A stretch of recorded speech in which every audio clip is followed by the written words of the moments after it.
bem-vindo a mais uma edição do programa Por Dentro da Magistratura, um projeto da Escola Superior da Magistratura de Mato Grosso. O convidado de hoje é o desembargador Orlando de Almeida Perry, desembargador mais antigo em exercício na Justiça mato-grossense. Foi advogado nas comarcas de Cuiabá, Cáceres e Poconé, e também assessor jurídico da extinta Centrais Elétricas de Mato Grosso.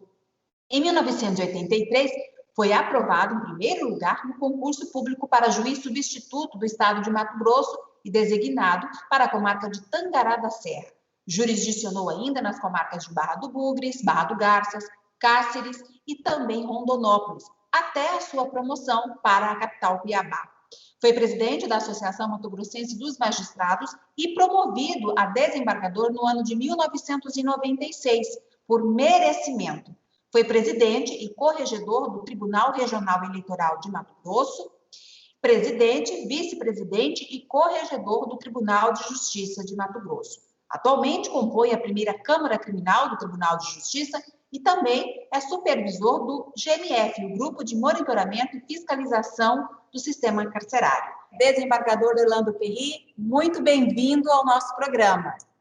Muito obrigado, Fernanda, ao desembargador Marcos Machado, pelo convite e a todos que estão aí trabalhando para a produção deste programa.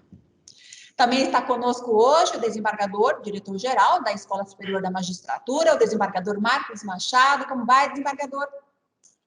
Agradeço, bom dia, Fernanda, especialmente ao desembargador Orlando Perry, por participar da nossa terceira edição desse programa desenvolvido pela Escola Superior da Magistratura, que busca conhecer o juiz e também a sua intimidade.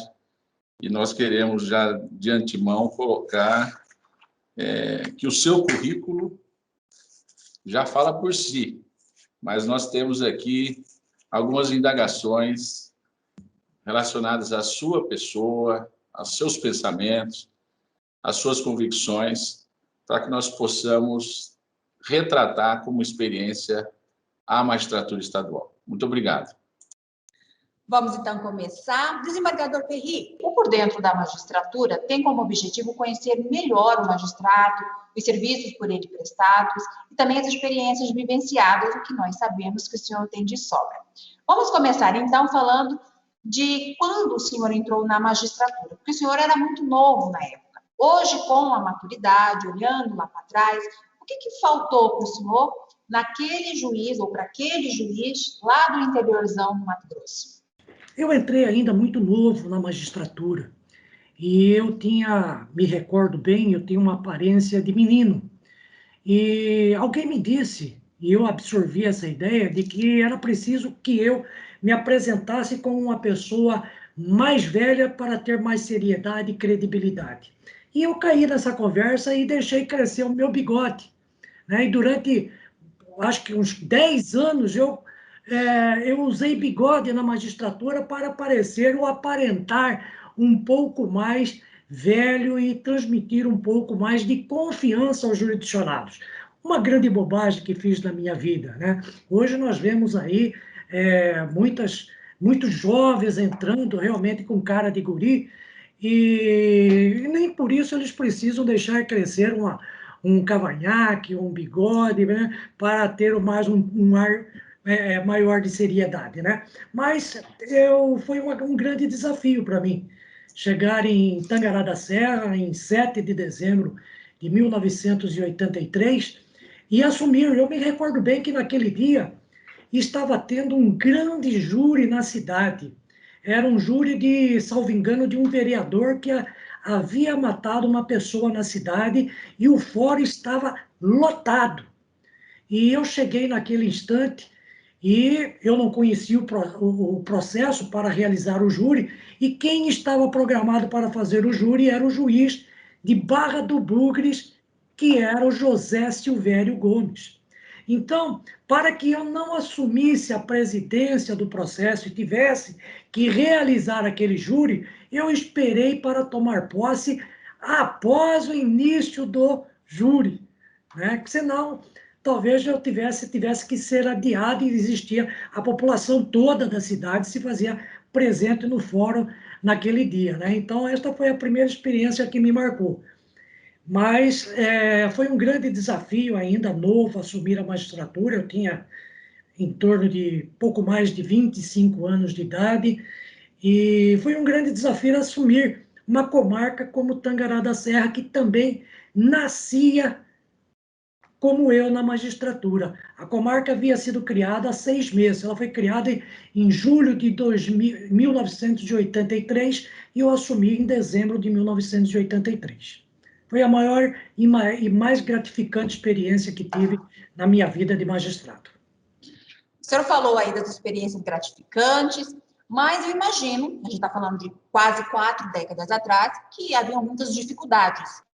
A gente pode dizer que eram dificuldades de estrutura, de logística, enfim, tecnológicas. A gente está falando de quase 40 anos atrás. E eu já emendo, então, para perguntar se o senhor se lembra de alguma história inusitada que marcou, que tenha marcado o juiz, para compartilhar, para contar aqui com os nossos internautas, né? Veja, Tangará da Serra, naquela época, ela foi criada e formada por pessoas totalmente inexperientes no judiciário. Eu me recordo muito bem que, para que a comarca funcionasse, foi necessário trazer um escrivão de Barra do Bugres para que tomasse conta do cartório em Tangará da Serra.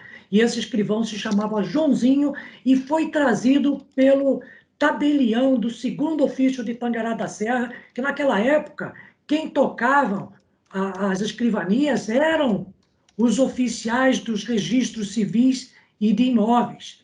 E o Sebastião, que era o 2º tabelião, ele trouxe e pagava este funcionário para que ele fosse escrivão na comarca de Tangará da Serra. Mas todos os demais eram inexperientes, não tinham experiência nenhuma.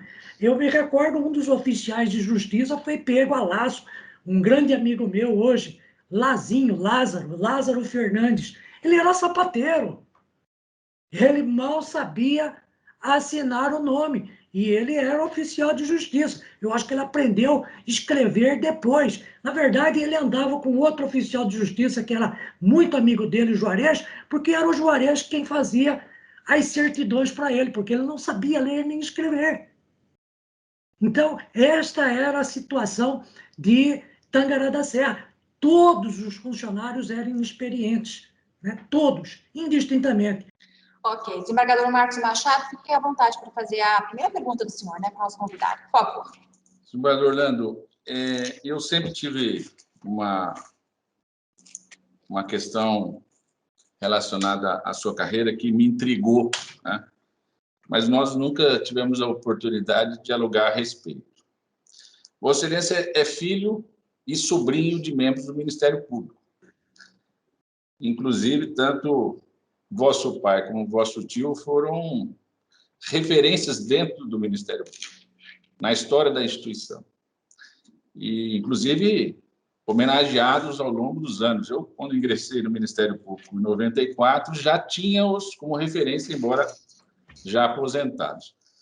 O que um filho de promotor de justiça, sobrinho também de promotor de justiça, tem diante de si como um fundamento, ou a motivação, ou o direcionamento para buscar a magistratura e não o Ministério Público?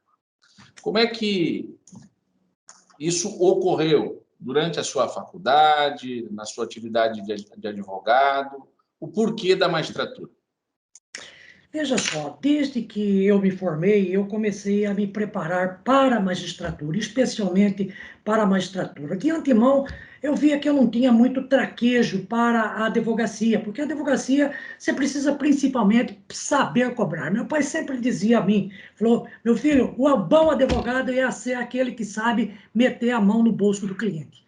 E isso eu nunca tive queda para esse tipo de situação, né? Então, eu comecei a me preparar, eu advoguei durante 4 anos, eu me formei muito novo, aos 21 anos de idade, e eu acabei montando um escritório de advocacia junto com o meu amigo, meu irmão, né, o Vica, né, hoje o procurador de Justiça Benedito Xavier de Souza Corbelino.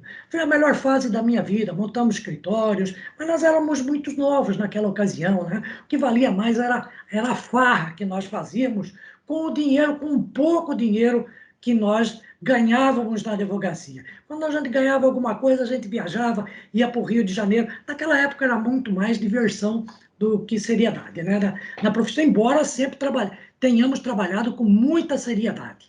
Mas eu sempre me preparei para o concurso público, especialmente para a magistratura. E me inscrevi, na ocasião, eu me inscrevi quando abriu o concurso para a magistratura e Ministério Público, abriram mais ou menos na mesma época. Eu me inscrevi nos 2 concursos, só que o da magistratura saiu antes. E eu fui aprovado no concurso da magistratura e abdiquei de fazer o concurso do Ministério Público, que se realizou acho que 2 meses depois. Foi quando o Vica, inclusive, fez o concurso e ele foi aprovado. Então, eu tinha, assim, o meu desejo maior realmente era de ser magistrado, embora meu pai e meu tio, né, fossem provenientes, fossem integrantes do Ministério Público, a minha opção sempre foi pela magistratura. Mas, embargador, Fernanda, me permita, só complementando a mesma pergunta,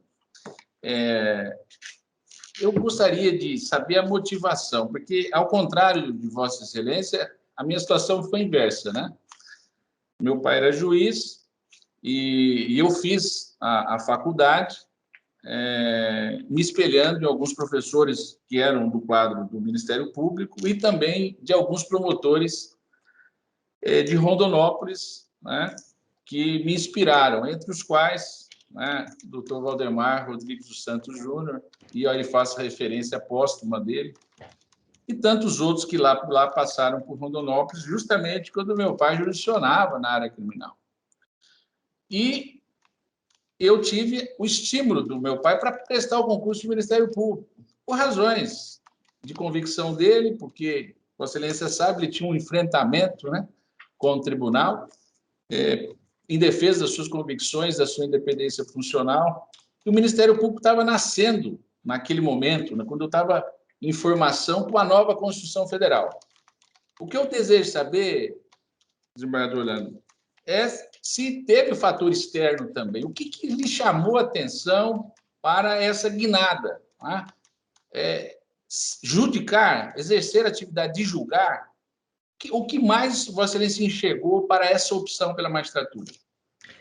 Fazer justiça. No pouco tempo que eu militei na advocacia, nós trabalhamos, eu e o Vica, nós trabalhamos mais na área criminal, onde a situação de parte do Ministério Público ela é muito mais presente, ela é muito mais acentuada, né? E eu sempre desejei realmente atuar na realização de justiça, dando direito a quem tinha direito. Então, a minha opção pela magistratura foi, eu diria assim, desembargador Marcos, foi não apenas por opção, mas por vocação. Então, sempre foi do meu desejo eu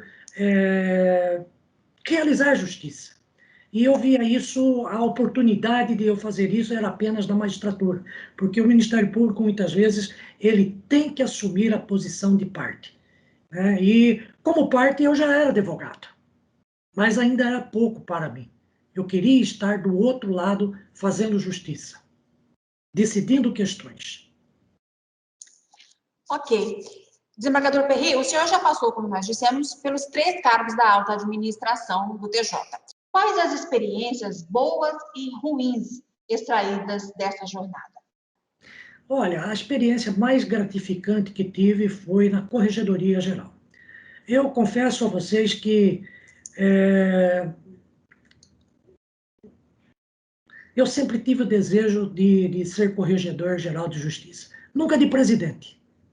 Confesso a vocês que, se eu pudesse, por exemplo, eu seria 2 vezes corregedor e nenhuma vez presidente do tribunal. Né? Porque eu digo que o cargo de corregedor é o cargo mais importante do Poder Judiciário. É o corregedor quem conduz as ações da justiça, quem imprime o ritmo, a velocidade e a qualidade da justiça no estado de Mato Grosso. O presidente usa atua mais na parte política, burocrática, orçamentária, mas quem faz, quem realiza, faz acontecer a justiça é a Corregedoria Geral. E eu me realizei na função de Corregedor-Geral de Justiça. Foram tantas as realizações que fizemos, que trabalhamos na ocasião, né, quando fui corregedor, e graças a Deus eu tive um presidente que apoiou a corregedoria. Porque se nós tivermos um litígio, uma quizila entre a presidência e a corregedoria, não dá certo. E eu tive o desembargador Paulo Lessa, era o presidente do tribunal, e deu todo o apoio para que nós realizássemos as nossas ações nos 2 anos. Foi até por pouco tempo, passa muito rápido o tempo, e eu sempre digo aos meus colegas, a sensação que nós temos, seja como corregedor, como presidente do tribunal, a sensação que quando nós chegamos ao final do nosso mandato é de que, puxa vida, ficou tanta coisa sem fazer, e é assim, sempre será assim. Sempre restarão coisas a serem feitas, por mais que você faça. Desembargador, agora falando do período que o senhor foi presidente, o senhor falou da paixão, digamos assim, enquanto corregedor, mas vamos lá. Quando o senhor foi presidente do Tribunal de Justiça, aprovou, junto ao Pleno, mudanças que modernizaram a gestão do Poder Judiciário. Foi aprovada, por exemplo, a possibilidade de todos os desembargadores concorrerem à presidência e não só os mais antigos, como era até então. Assim como foi abreviado também o tempo à frente da presidência, naquela gestão e na seguinte, para que fosse possível aos novos administradores tomar posse em janeiro e não mais em março, como costumeiramente. Recentemente, o senhor apoiou a ideia de reeleição no TJ. Houve, em algum momento, em função desse apoio, a intenção de assumir novamente algum dos cargos de direção do Judiciário? E por quê? Não, eu sempre defendi no Tribunal de Justiça, e vou continuar defendendo, de que enquanto houver alguém que queira ocupar algum cargo, aqueles que já ocuparam têm que ir para o final da fila. Eu sempre defendi isso no Tribunal de Justiça. E eu não tenho mais pretensão nenhuma, e já disse isso em plenário, não tenho mais nenhuma pretensão de ocupar nenhum outro cargo de administração no Poder Judiciário do Estado de Mato Grosso. Eu tive a felicidade de exercer todos os cargos. Aliás, que é do meu conhecimento, apenas 2 desembargadores exerceram no Tribunal de Justiça todos os cargos. Eu e o desembargador Munir. E veja, eu ocupei todos os cargos por uma questão no destino. Porque eu entrei na magistratura, aliás, fui para o Tribunal de Justiça em 1996 e, salvo engano, em 1990, 91, era presidente do Tribunal de Justiça o desembargador Vandir Kleit. E ele veio a falecer no exercício do mandato dele. Por uma questão do destino, o Munir, que era o vice-presidente, assumiu a presidência e eu fui guindado à condição de vice-presidente do Tribunal de Justiça do Estado de Mato Grosso. E só que, por ter exercido o cargo de vice-presidente por menos de 1 ano, isso não me impediu que eu exercesse os 2 outros cargos de presidente e de corregedor. Então, por conta do falecimento do desembargador Munir, eu e eles apenas acabamos de exercer os 3 cargos de direção no Poder Judiciário do Estado de Mato Grosso. Até porque hoje a LOMAN só permite que se ocupe 2 cargos de direção ou 1 de presidente. Então, eu acabei ocupando esses 3 cargos e eu costumo dizer, já fui tudo no Poder Judiciário que eu poderia ser. Então, não almejo mais nada e defendo que aqueles que não ocuparam o cargo de direção têm preferência sobre aqueles que já ocuparam. Desembargador Marcos Machado, a palavra está com o senhor, por favor. Eu tinha essa curiosidade de entender como que isso aconteceu, desembargador. Então, Vossa Excelência já acabou até me explicando aí o contingência aí de ser no mandato interrompido, que Vossa Excelência acabou podendo ser corregedor, vice e presidente. Mas também no TRE, né? Além de juiz eleitoral, né? E membro do TRE como juiz, uma experiência vasta na justiça eleitoral, e eu passo a essa indagação, né? Aproveitando o gancho que a Fernanda já ressaltou, em relação à idade. Vossa Excelência também exerceu cargos em segundo grau, e aí eu abraço também o TRE da Justiça Eleitoral. Eu queria colocá-lo dentro de uma expressão eleitoral, né? Até que ponto também essa jovialidade que Vossa Excelência teve como juiz e como desembargador no TRE pôde trazer uma experiência política na relação juiz e detentores de mandato eletivo, ou seja, relação juiz-executivo, juiz-legislativo. O que nós podemos tirar de positivo e negativo dessa experiência que teve ao longo dos anos em diversos cargos no Tribunal e Tribunal de Justiça e Tribunal Geral Eleitoral, nessa relação com legislativo e executivo? Olha, a verdade, a realidade é que, muitas vezes, e quase toda a minha vida, eu cheguei a ser até, em muitas ocasiões, um juiz inflexível. Mas quando nós assumimos algum cargo de direção, seja no Tribunal de Justiça ou seja no Tribunal Regional Eleitoral, em muitas ocasiões nós somos obrigados a tirar a toga para tratar com o Executivo, com o Legislativo e com outros órgãos. Nós precisamos tirar a toga, de nos despir da toga para nós tratarmos politicamente, né? Então, isso é uma qualidade que quem vai assumir qualquer cargo de direção tem que ter em mente. Tem que ter presente que em algum momento do exercício da função do cargo, ele vai precisar tirar a toga para tratar as questões de interesse do Poder Judiciário politicamente. Ele não pode ser, todo o tempo, 100% juiz. Eu também partilho da mesma compreensão pela experiência que tive, né? E o que eu extraio ainda dessa pergunta é da participação dentro da ótica do colegiado, né? Porque Vossa Excelência, como integrante desses dois tribunais, com idade ainda bem abaixo da maioria dos integrantes, me parece que eu passei por uma situação muito parecida, estou passando ainda, né? De ser identificado como ainda não ter a experiência necessária, não ter a experiência suficiente, às vezes, de conduzir uma posição, seja política, seja institucional. E é nesse contexto que eu trago a idade. Vossa Excelência teve também esses enfrentamentos de colocar dentro, em razão da juventude ou da não completa maturidade, entre os colegas, seja no TJ, seja no TRE, alguma dificuldade e que Vossa Excelência venceu de alguma forma ou não teve? Veja, a juventude ela tem muitas vantagens, mas nem sempre ela vem junto com a maturidade, com a experiência.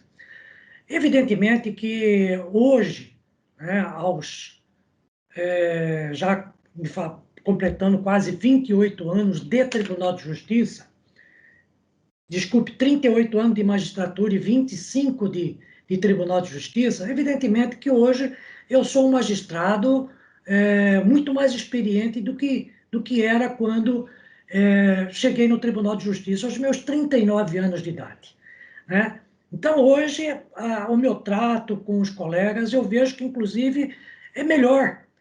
Eu amadureci bastante, embora ainda, né, eu não consegui ainda polir muito certos aspectos do meu perfil psicológico, né? Mas eu penso que eu já evolui muito do juiz que eu era quando fui para o Tribunal de Justiça aos 39 anos de idade, do juiz agora compondo como decano o órgão especial do Tribunal de Justiça do Estado de Mato Grosso.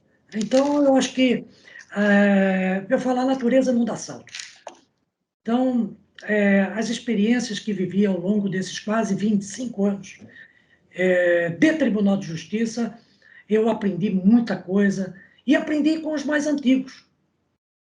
Aprendi exatamente com homens experientes como Hernani Vieira de Souza, Flávio José Bertin, Chalma Lombardi de Cato, Odílis Freitas de Souza, Ataíde, o grande mestre Ataíde.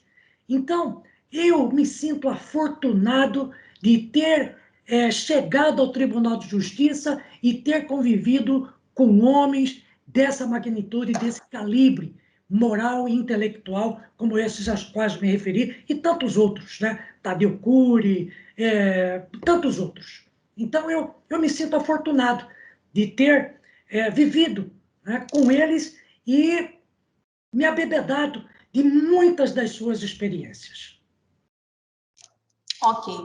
Desembargador Perry, ainda sobre quando o senhor foi presidente, houve um incêndio no prédio que abrigava o departamento gráfico, o departamento de material e patrimônio e também o arquivo do Poder Judiciário. O incidente começou na madrugada de sábado e o senhor fez questão de acompanhar de perto, junto com o Corpo de Bombeiros, toda a inspeção no local. E, algum tempo depois, foi constatado um curto-circuito acidental. A gente pode imaginar que, na época, foi um momento bastante tenso. E assim como vários outros, enquanto o senhor estava à frente da presidência. E aí eu pergunto, o senhor tinha a noção, a real ideia do quão trabalhoso e desgastante era estar nessa posição, né, de presidência do Judiciário? E o que o senhor considera como o maior desafio enfrentado nesse período, né? Olha, administrar o Tribunal de Justiça é muito difícil. Eu digo sempre também que, ainda que você esteja imbuído das maiores e melhores ideias, da maior vontade em realizar, nós temos uma máquina muito burocrática.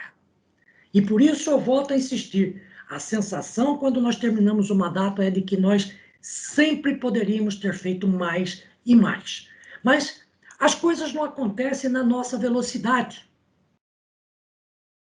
Às vezes a inexperiência, às vezes até uma pouca má vontade de este ou aquele outro servidor acaba emperrando as suas ações. Nesse episódio mesmo, né, do incêndio, foi um episódio assim, muito triste para mim na presidência do Tribunal de Justiça, porque ali nós perdemos a história do tribunal. A história, ali estava a história do Tribunal de Justiça. Mas eu me recordo que, não sei, talvez por inspiração divina, eu determinei que se realizasse o seguro do prédio, porque nós estávamos sem seguro aquele prédio. E nós acabamos fazendo uma apólice, eu acho que alguns dias ou poucos meses antes desse incêndio, que minimizou o prejuízo financeiro, porque o prejuízo histórico nunca vai poder ser reparado. O senhor é defensor de investimentos no sistema penitenciário, com emprego de verbas, né, de investimentos na educação, na área profissionalizante, né, para o mercado de trabalho, na área da saúde, enfim. E o senhor já afirmou, certa vez, que hoje as nossas prisões são verdadeiros calabouços medievais. Fica aqui uma pergunta para o senhor. Quando é que começou esse declínio? Por que se chegou a esse ponto? E existe esperança de melhorias para esse setor, para essa área? Eu creio que sim, e aqui eu tenho que fazer um reconhecimento público, né, do esforço que tem sido empreendido pelo governo do estado de Mato Grosso na ampliação do número de vagas, no oferecimento de trabalho e escolaridade aos nossos reeducandos. Eu chego a dizer que não conheço nenhum outro governador do estado de Mato Grosso que tenha se dedicado mais ao sistema prisional do que o atual governo. O anterior foi péssimo. Aliás, de uma maneira geral, os políticos não se interessam por aqueles que se encontram cumprindo pena nos sistemas prisionais. Eles não saem para votar. Então, eles são esquecidos. Eles são tratados como sacolões humanos. Lixos humanos.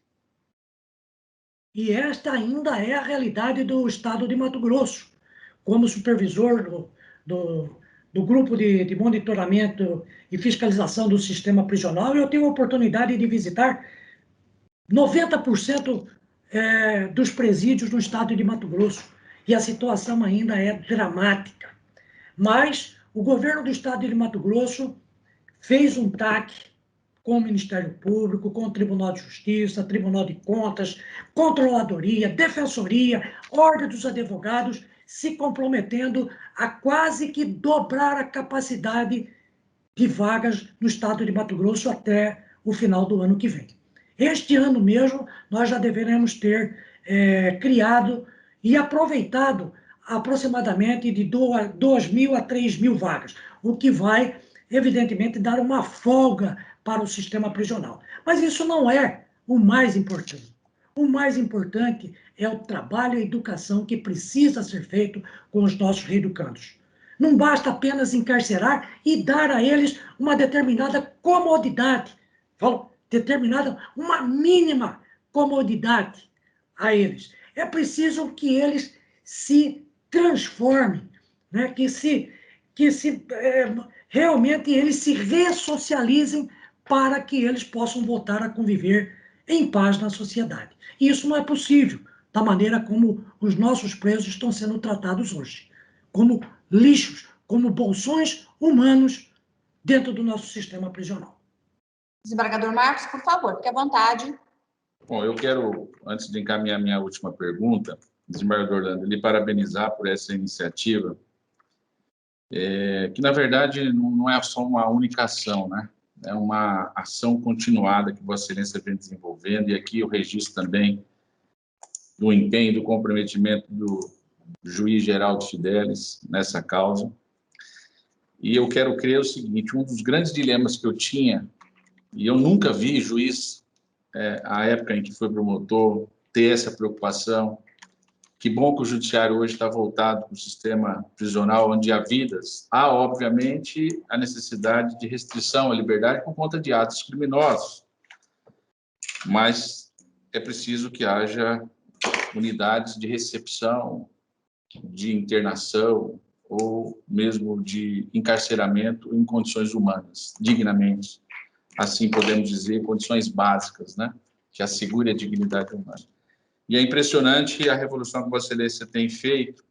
E eu dizia, eu fui um dos promotores que ia para dentro das unidades prisionais. E certa vez tive uma curiosidade, um presidente da OAB de Caxias, onde eu atuei 5 meses na área criminal, ele fez uma moção de elogio, porque nunca tinha visto, né, na atuação dele como advogado, um promotor de justiça indo tantas vezes, não que não fora, mas mensalmente a unidade prisional e cobrado pelo menos do município algo. E eu quero crer que hoje o Tribunal de Justiça, graças a esse trabalho desenvolvido por Vossa Excelência pelo juiz, volta a citar Geraldo Fidelis, acredito que seja ou será uma atividade contínua. Mas, desembargador Orlando, eu vou para um ponto jurídico agora, porque também que é objeto de algumas discussões nossas, na nossa atuação na Câmara, na primeira Câmara Criminal e também das turmas de câmaras reunidas. Nesses 10 anos que eu atuo com Vossa Excelência, inclusive no cível, né, porque compomos a seu convite, eu migrei da 5ª Câmara para a 1ª Câmara Civil, depois fomos juntos para a 1ª Câmara Criminal, alinhados em pensamentos, mas nesse decurso de tempo, eu vejo Vossa Excelência muito voltado a uma tendência crítica em relação à atuação dos órgãos persecutórios, tá? Da não proximidade ou de se estabelecer um certo distanciamento em relação a essas atividades de investigação por conta da defesa de direitos, tá? Vossa Excelência tem pesquisado, tem compartilhado conosco nos nossos grupos inúmeros artigos, inclusive do direito comparado. No último final de semana, inclusive, trouxe uma decisão do STJ monocrática, embora monocrática, do ministro Reinaldo Soares, apontando a necessidade que os juízes devem ter de olhar ao direito comparado, às experiências internacionais, como está sendo tratado realmente os acusados no mundo, e com alguns cuidados que envolvem a teoria do garantismo. E, ao mesmo tempo, Vossa Excelência não deixa de ser um juiz que escuta, recebe os órgãos de persecução. E aí, quando eu me refiro-me a promotores, procuradores e também delegados de polícia. Por que dessa preocupação tão acentuada de Vossa Excelência? E qual é o ponto, ou qual é o eixo central que poderíamos aí ter como uma orientação, uma recomendação aos magistrados de atuar? O equilíbrio, onde que Vossa Excelência deseja chegar e por quê, né? Nesse contexto teórico que Vossa Excelência vem construindo e vem expressando em suas decisões, inclusive provocando o nosso grupo de desembargadores e alguns juízes para atentar a essa tendência. Veja, primeiro eu gostaria de dar uma explicação aqui. Embora, como advogado, tenha atuado como advogado por 4 anos e atuado muito mais fortemente na área criminal, eu confesso que depois que deixei de ser juiz eclético, como era, de uma única vara em Tangará da Serra, em que eu fazia crime civil, trabalhista e tudo mais, quando eu fui promovido para Cáceres, eu já fui promovido para uma vara civil, a 2ª vara civil, e nunca mais eu tive contato com a área criminal. E nunca mais tive o desejo desse contato, porque eu sempre tive um certo pavor do cometimento de injustiças na área criminal. Eu sempre tive comigo que no único dia que eu permitisse que alguém ficasse preso injustamente, me traria um desconforto muito grande. Então, eu sempre procurei evitar trabalhar na área criminal, por conta deste receio, deste medo de que eu pudesse cometer injustiça, deixando preso alguém imerecidamente por um dia que fosse. Então, eu sempre fugi da área criminal como o diabo foge da cruz.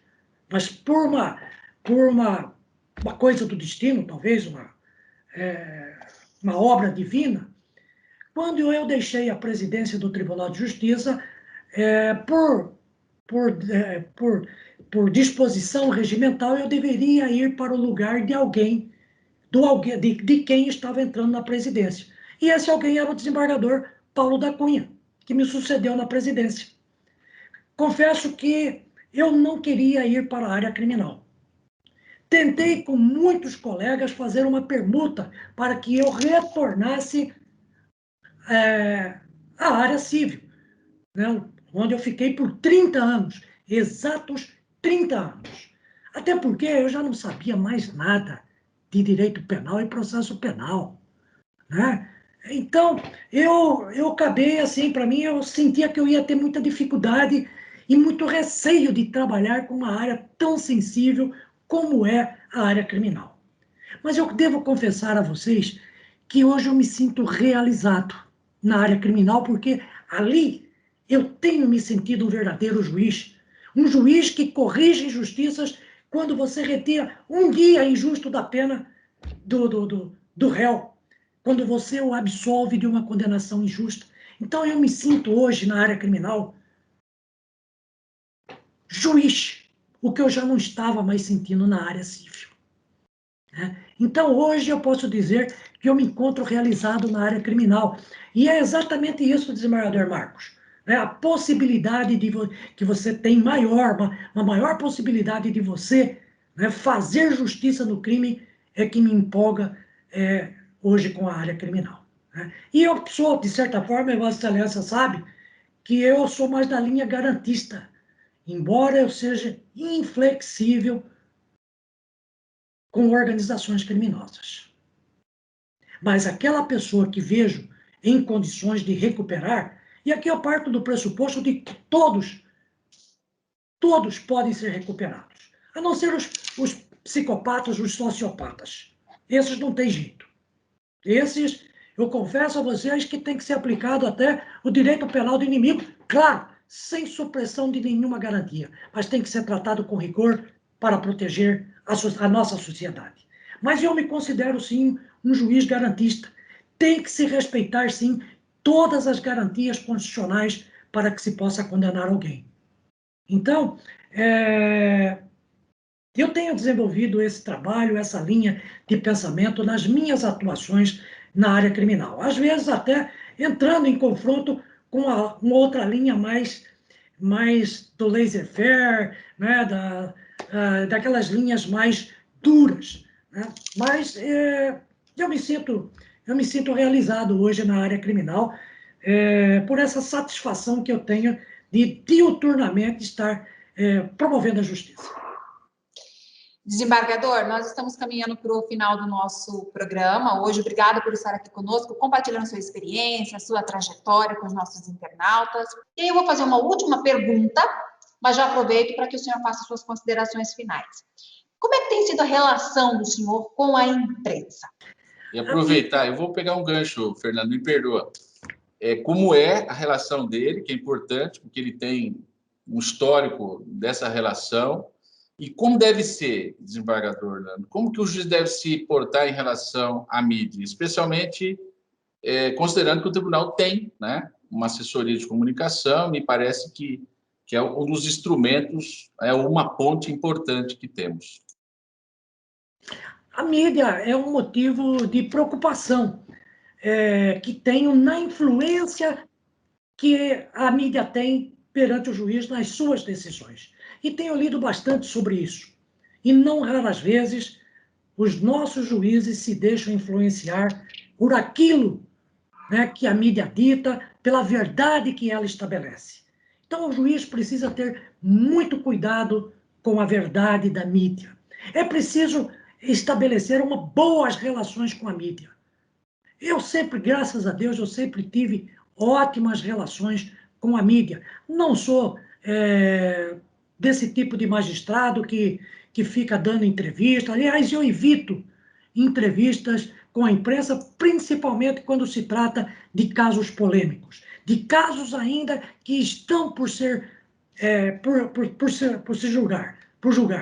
Então, a minha relação com a mídia, apesar de ser boa, eu não sou, né, e não aconselho os juízes